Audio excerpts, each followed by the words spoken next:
நான் இன்னைக்கு தீர்க்க தரிசனமா சொல்றேன், அவர் செய்ய நினைத்தது தடுக்க முடியாது. அவர் செய்ய நினைத்தது தடுக்க முடியாது.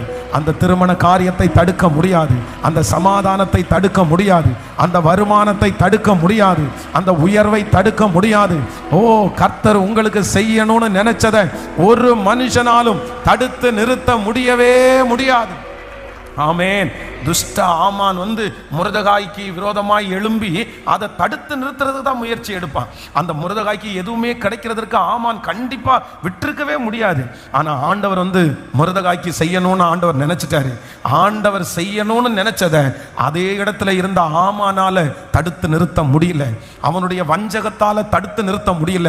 அவனுடைய ஆலோசனைகளை கத்தர அதம் பண்ணி முருதகாயை அவன் கண்களுக்கு முன்பாக முருதகாயினுடைய தலையை கத்தர் உயர்த்தினார்.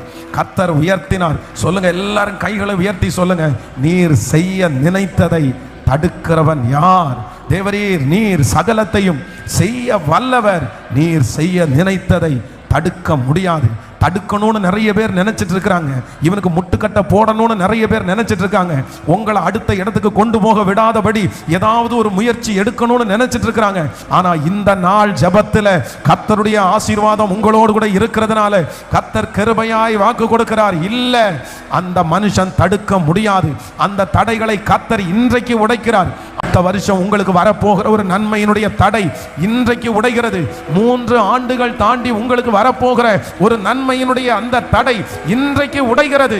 இயேசுவின் நாமத்தினால இன்றைக்கு உடைகிறது. அந்த தடைகள் இல்லாமல், எந்த தடையும் இல்லாம இனி நீங்க ரொம்ப சுலபமாய் சுதந்தரிப்பீர்கள், லகுவாய் சுதந்தரிப்பீர்கள். ஹல்லேலூயா. அதை தடுக்கவே முடியாது. ஆமென். ஹல்லேலூயா.